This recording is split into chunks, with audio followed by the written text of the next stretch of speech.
পৃথিবীর মানুষ মানুষের কথা শোনে, মানুষের কথা মানে দুই কারণে। কয় কারণে? একটা হলো ভয়ের কারণে, আর একটা হলো মহাব্বতের কারণে।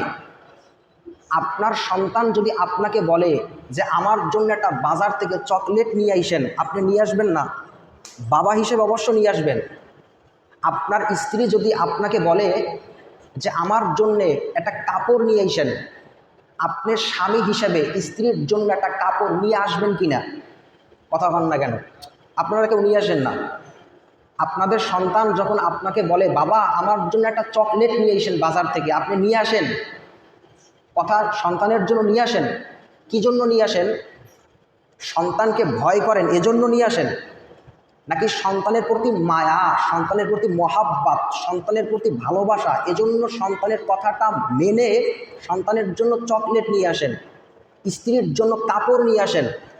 তো এই যে কথাটা মানছেন, কি জন্য মানছেন? ভয়ের কারণে মানছেন নাকি মহাব্বতের কারণে মানছেন? মহাব্বতের কারণে মানছে।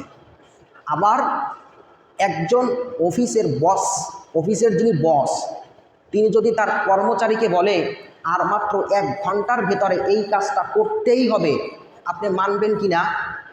কী জন্য মানবেন? তাকে মহাব্বতের জন্য মানবেন, বরং তাকে ভয় করেন যে এই কথাটা না মানলে আমার চাকরি থাকবে না। তো পৃথিবীর মানুষ মানুষের কথা মানে দুই কারণে, একটা মহাব্বতের কারণে, একটা ভয়ের কারণে। এতটুকু বুঝছেন সবাই? পৃথিবীর মানুষ মানুষকে মূল্যায়ন করে আরও কিছু কারণে। এর মধ্যে একটা হলো যার টাকা আছে তার কথা মানুষ মানে, তাকে মহাব্বত করে, তাকে সম্মান করে, ভক্তি করে, শ্রদ্ধা করে। কেন?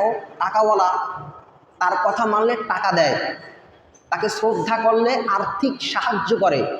এজন্য এলাকার মধ্যে যে ব্যক্তি টাকাওয়ালা আমরা তাকে মানি, তাকে সম্মান করি। কি জন্য করি? তার টাকা আছে, অর্থ আছে, সম্পদ আছে, এজন্য করি, ঠিক না?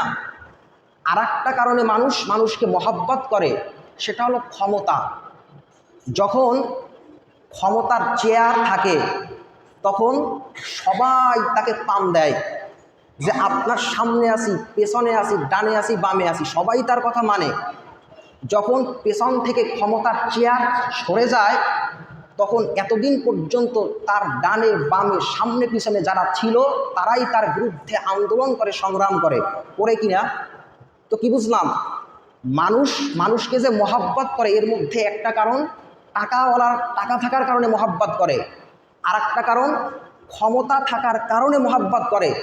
আর একটা কারণ যার খ্যাতি আছে, যাকে এক নামে সবাই চিনে, মানুষ তাকেও মহাব্বত করে, তার কথাও শোনে, তাকে ভক্তি করে, শ্রদ্ধা করে। কি জন্য করে? তার খ্যাতি আছে, সবাই তাকে চিনে। তো কি বুঝলাম? পৃথিবীর সমস্ত মানুষ মানুষকে মহাব্বত করে কিছু কারণে। হতে পারে টাকা, হতে পারে ক্ষমতা, হতে পারে মায়া। কিন্তু আল্লাহ রাব্বুল আলামিনের কাছে সম্মানিত কে?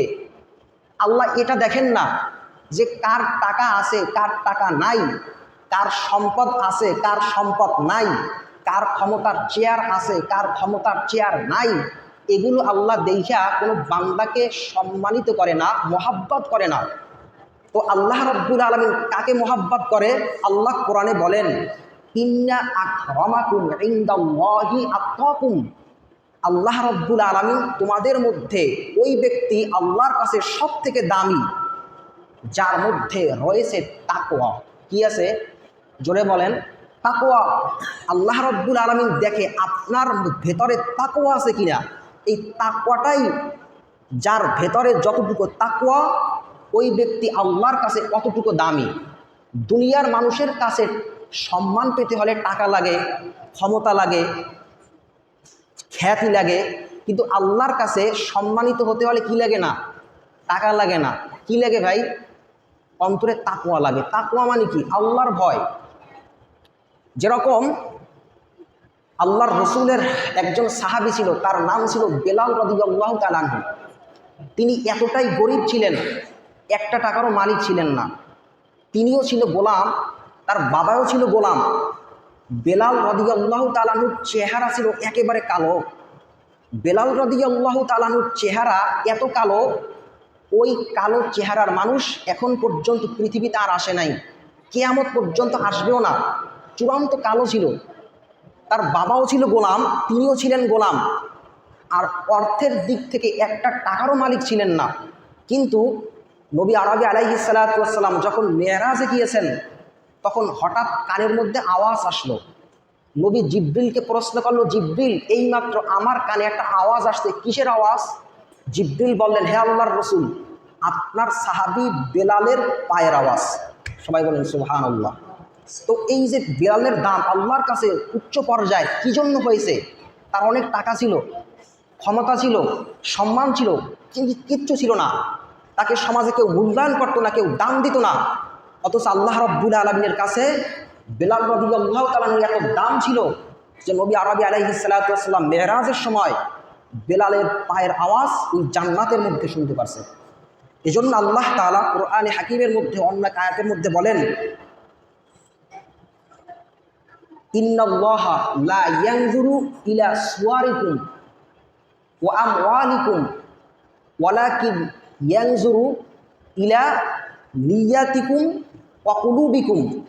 আল্লাহ রাব্বুল আলামিন বান্দার চেহারা দেখেন না, আল্লাহ তাআলা বান্দার মাল দেখেন না, বরঞ্চ আল্লাহ রাব্বুল আলামিন তাকায় থাকেন বান্দার অন্তরের দিকে। বান্দা কি আমল করে এটাই দেখে আল্লাহ রাব্বুল আলামিন। তো আমরা কি বুঝলাম? যে দুনিয়ার মানুষ মানুষকে মহাব্বত করে টাকার কারণে, ক্ষমতার কারণে, সম্মানের কারণে, খ্যাতির কারণে, কিন্তু আল্লাহ রাব্বুল আলামিন তার বান্দাকে ভালোবাসেন কি কারণে? যার মধ্যে তাকওয়া আছে, যার মধ্যে আল্লাহর ভয় আছে, এই কারণেই আল্লাহ তাআলা বান্দাকে মহাব্বত করেন।